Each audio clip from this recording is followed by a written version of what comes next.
So just to give you a bit of an idea first up as to why we recommend tax depreciation and why it's so lucrative to your landlords, especially. So here's just some rough numbers on jobs that we've done, and it's just showing that, you know, if your landlord owns a new unit or you own a new unit, there's potentially a $15,000 tax deduction available just in the first year of ownership. You know, 60 grand over the first 5 years of ownership.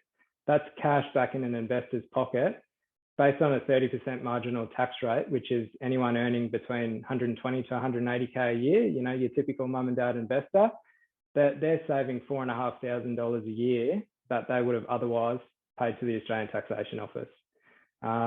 We'll move into it further when I talk about myths regarding tax depreciation, but there's also significant deductions available in houses or units that have considerable age about them.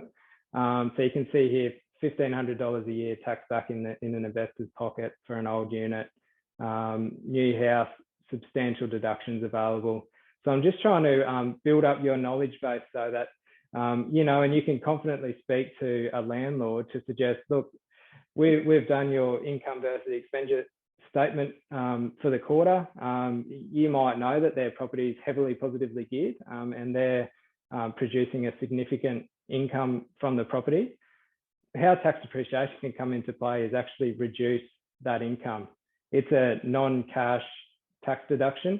So you pay for the report once, you use it for the lifetime of your investment, and that report shows figures which can be passed on to your accountant for as long as you hold the property as to how much you can claim as a tax deduction each and every year.